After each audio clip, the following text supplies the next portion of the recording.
Senadores devem votar hoje em plenário projetos da pauta feminina. Comissão de Ciência e Tecnologia aprova mudanças nas regras dos planos de telefonia. Lei de diretrizes orçamentárias do ano que vem é publicada com vetos no Diário Oficial da União. Boa tarde, hoje é quarta-feira, 10 de agosto, e o Senado Notícias está no ar.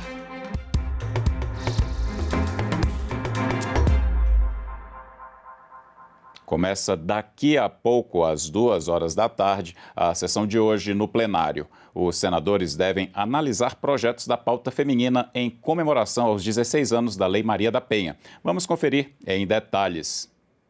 O primeiro projeto determina prazo para oferecimento de métodos e técnicas contraceptivas no planejamento familiar.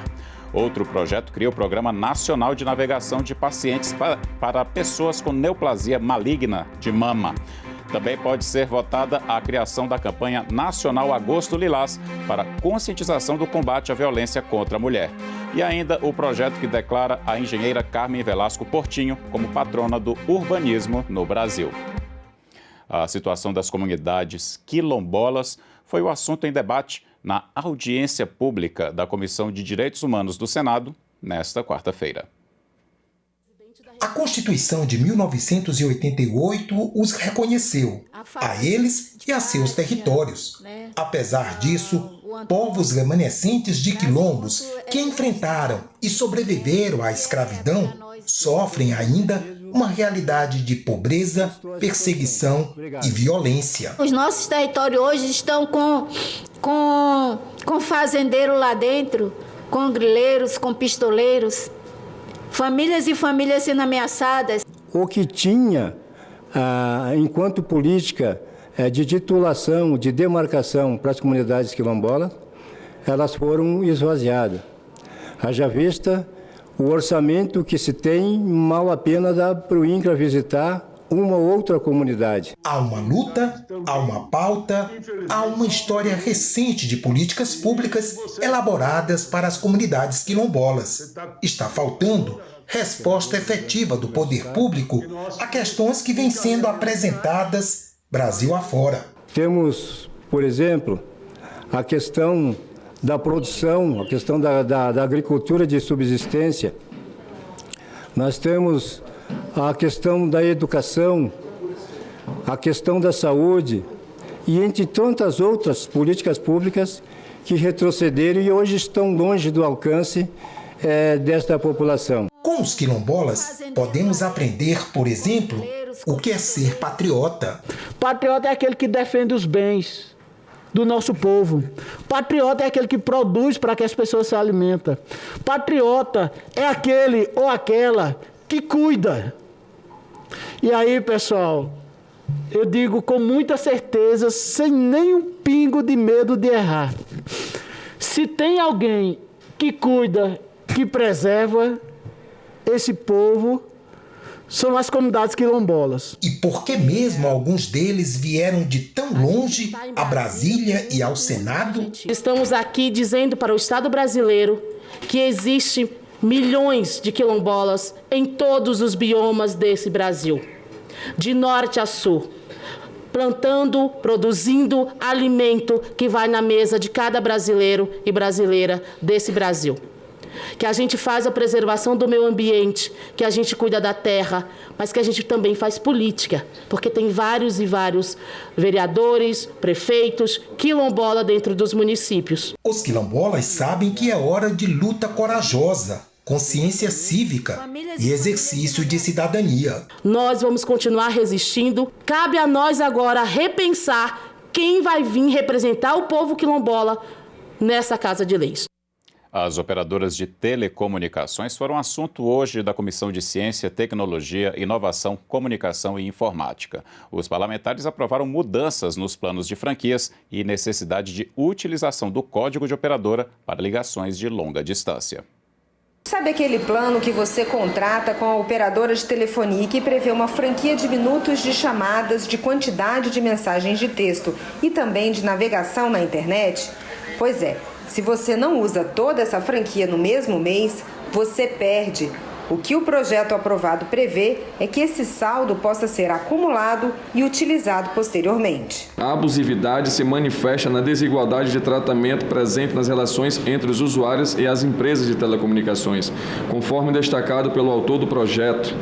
Quando o usuário extrapola o limite mensal controlado, ele é obrigado a adquirir pacotes adicionais. Por outro lado, quando o consumidor não utiliza integralmente a quantidade contratada, ele perde o direito de utilizar os saldos no futuro. Um outro projeto aprovado é o que extingue o Código de Seleção das Operadoras de Telefonia de Longa Distância. Esse código foi instituído em 1999 para estimular a competição entre as operadoras. Mas, segundo o autor da proposta, senador Jean Paul Prates, atualmente esse código representa apenas um encargo regulatório que aumenta os custos do serviço. Não faz mais sentido nenhum e, obviamente, só a gente faz é incorrer em erro quando vai ligar ou quando tem um plano antigo, quando mudou de plano e usava um código antigo e registrou os números, você acaba ligando para uma operadora que você não tem contrato e isso encarece muito a conta e é obviamente alguma coisa inadvertido, né? A pessoa não faz porque quer. Aquela razão inicial de você ter a liberdade de escolher por onde quer ligar, não faz sentido, porque hoje você tem os pacotes, você tem os contratos, e esses contratos, inclusive, têm fidelidade pelo financiamento, às vezes, até do próprio aparelho. Então, não tem sentido você querer fazer uma ligação por uma operadora B se você tem um plano com a operadora A. E se você faz, normalmente você paga bem mais caro. E as operadoras têm até uma transação interna entre elas que dividem ali o custo daquilo, a tarifa é bem mais cara, enfim, o usuário sai perdendo. Foi publicada hoje no Diário Oficial da União sanção da Lei de Diretrizes Orçamentárias do ano que vem, que tem previsões de receitas e despesas e a meta fiscal. O presidente Jair Bolsonaro vetou 36 trechos do projeto aprovado pelo Congresso no dia 12 de julho. Esses vetos vão ser analisados por deputados e senadores e podem ser mantidos ou derrubados. A Comissão de Transparência, Fiscalização e Controle, Defesa do Consumidor aprovou nesta terça-feira requerimentos para 3 audiências públicas que devem acontecer no Senado em breve. Os requerimentos para audiências públicas aprovados são de autoria do senador Eduardo Girão. A primeira dessas audiências deve receber o ministro do Supremo Tribunal Federal, Alexandre de Moraes, junto de outros convidados. A PGR, por exemplo, diz que o inquérito 4781, que é o chamado inquérito das fake news e dos atos antidemocráticos, por que a PGR mandou arquivar e o ministro Alexandre de Moraes resolveu bancar e continuar com esse inquérito, que, ao meu ver, é completamente ilegal, porque ele é vítima, ele é juiz, ele é delegado, ele é tudo ao mesmo tempo. A segunda audiência deve receber outro ministro do Supremo Tribunal Federal, dessa vez Ricardo Lewandowski, que deve vir junto de 8 ministros do Superior Tribunal de Justiça para que estes esclareçam uma viagem realizada a Portugal. A terceira deve ouvir o publicitário Marcos Valério a respeito de suas declarações dadas em depoimento à Polícia Federal. Tem uma matéria mostrando de uma delação dele sobre o envolvimento, o suposto envolvimento entre o PCC, a morte do ex-prefeito Celso Daniel e o PT. Então, nós queremos chamar o ministro, o senhor Marcos Valério, para vir essa comissão para esclarecer sobre isso. É isso que eu queria lhe pedir em nome do Brasil, em nome da democracia, que a gente possa cumprir nosso papel. Muito obrigado, senhor presidente. Sonegação de impostos e ameaça à integridade física dos consumidores no negócio ilegal que envolve milhões de reais. O comércio clandestino de pneus vai ser debatido amanhã às 9 horas na Comissão de Assuntos Econômicos do Senado. A segurança de milhões de passageiros de veículos automotores depende da qualidade dos pneus. Todo cuidado é pouco. Será mesmo? Enquanto as revendedoras regularizadas pagam impostos e geram postos de trabalho, um mercado paralelo atua fora de controle, sem emissão de documento fiscal. A venda direta de pneus dos fabricantes para os transportadores sem passar pelas revendedoras abre uma brecha para a sonegação fiscal e gera severos prejuízos para o setor pneumático em geral. As denúncias encaminhadas à CAI dão conta de que cerca de 100 lojas já foram fechadas com a demissão de 1.000 funcionários. A fraude se dá de várias formas. Transportadores compram pneus em quantidade muito maior que o necessário, revendendo o excedente por valores abaixo do mercado. Pneus com pouco tempo de uso são declarados como sucatas. Venda de novos casada com reformas em empresas de recapagens. Para fechar o cerco contra essa atividade ilegal, a Comissão de Assuntos Econômicos convidou representantes do setor para uma audiência pública na quarta-feira, 11 de agosto. A venda direta ao transportador para uso e consumo é perfeitamente legal, está correto, porém, quando se vende muito além do que se consome,